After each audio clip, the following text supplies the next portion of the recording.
Hello everyone, Retro Media here, and today I'm going to be reacting to the dark story behind the 90s Lisa Frank. So, yeah, as a kid, I unintentionally grew up with Lisa Frank because my sister had all kinds of accessories. She had journals, she had um, binders. I'm pretty sure she even at a time had a backpack, but she had several accessories that had Lisa Frank. And all I can think of is every time that I think about Lisa Frank, I just want to throw up because, golly, that thing's been stuck inside my head. All those colors, golly, I always get like a headache or how all the types of rainbow colors that there is. But yeah, apparently there is a dark side behind Lisa Frank. So I'm going to take a look at it. So, without any further ado, let's begin, shall we? And before I click, I can see here in the very first shot Mila Kunis, age 13, filmed March 11, 1996, which happens to be at least 2 years before that 70s show. So, that is kind of scary when you think about it. But, alrighty then, let's dive on in. Here we go. I'll never forget the day I got stuck on Lisa Frank. The stickers were so cool. The colors were awesome. Everyone remembers Lisa Frank. They were a colorful selection of back-to-school products including folders, backpacks, stationery, and pencils, adorned with rainbow-colored shapes and adorably colorful animals. They were specifically for little girls, but you did not live through the 90s without the Lisa Frank aesthetic being burned into your retinas regardless of age or gender. Tell me something The fan I base was don't huge, know. and now, in present day, throngs of millennial adults look back fondly on their childhoods in the 90s, and Lisa Frank exists as one of the main pillars of nostalgia. But Lisa Frank had a dark secret. As millions of little girls across the country were sporting their sparkly backpacks and riding on their colorful stationery with their dolphin and tiger emblazoned pencils, the company behind Lisa Frank harbored a culture of abuse and fear amongst its employees. And the owners of the company, including Lisa Frank herself, were rumored to have massive cocaine addictions and lash out at their employees with screaming and abuse. Lisa Frank, Why am I not the founder, surprised? main designer, and owner of Lisa Frank Inc., started out in the 70s buying pottery in Michigan, where she was born, and then reselling it in Tucson, Arizona, where she was going to school. Eventually, she discovered she could sell the pottery for much more if she painted pictures on it. She then started a company, Lisa Frank Inc., and started selling her designs on stickers throughout the 80s. The bottom eventually dropped out of the 1980s sticker sales boom, and the company pivoted to putting their designs on folders, binders, pencils, and backpacks. That's when things exploded.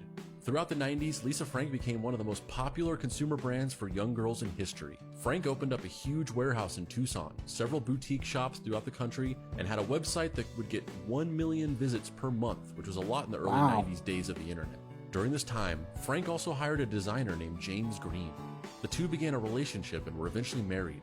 After their marriage, Green became more and more involved with the management of the company and was eventually running the entire business side while Frank focused on design. But this wasn't the adorable storybook husband and wife team you might imagine running a company like Lisa Frank.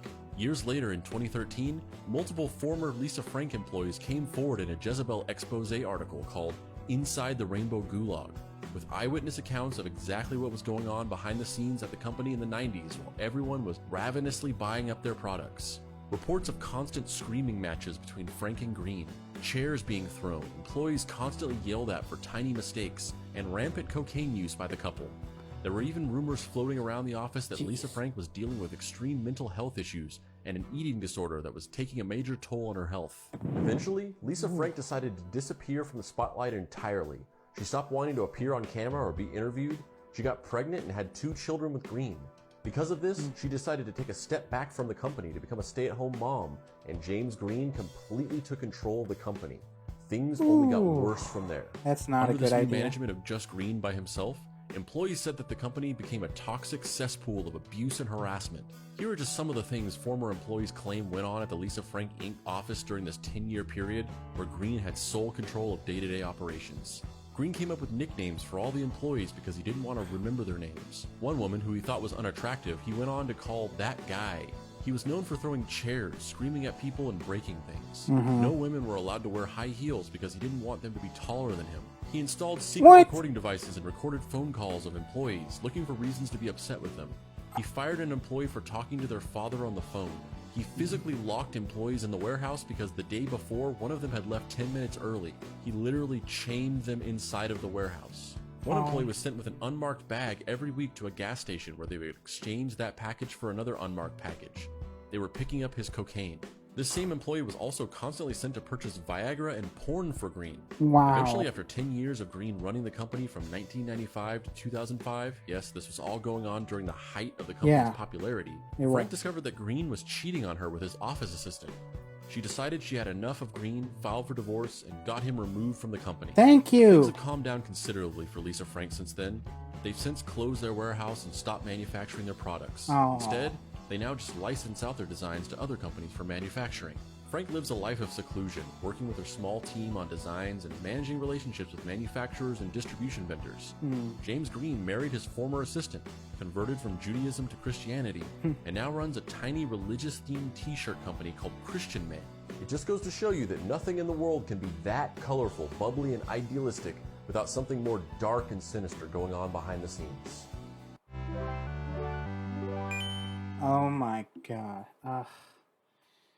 Jeez, that was just insane. I cannot believe.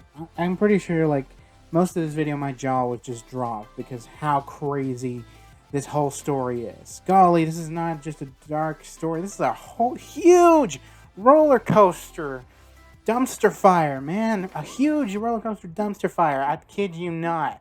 Like this, I did not expect any of this to be happening. Like I was just expecting, oh, I don't know, just like creative differences or something. But no, apparently there was fighting, screaming, toxic relationship with employees. There was cocaine. There was infidelity. Golly, geez, this guy, all he needed to do, all that was left there was murder or pretty much embezzlement and stuff, and the whole fraudulent circle would be complete. I don't know. Golly, that was just insane. But like I said, I was not a huge fan of Lisa Frank, all those designs, and now that I looked at that video, I got to see all the other designs, because I remember a lot the tigers, the dolphins, but oh man, there also were dogs and other animals. If I look back at it, there's dogs, polar bears, donuts. Golly, maybe that's one of the reasons why I stopped eating donuts, because of that Lisa Frank. But yeah, it was a variance.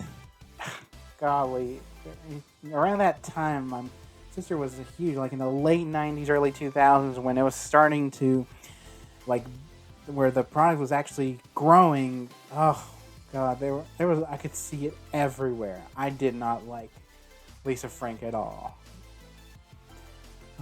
But yeah, that's enough ranting for today. I'm just gonna end the video right here.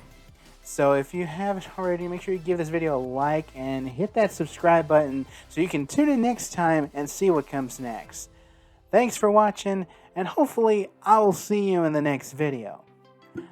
Bye bye.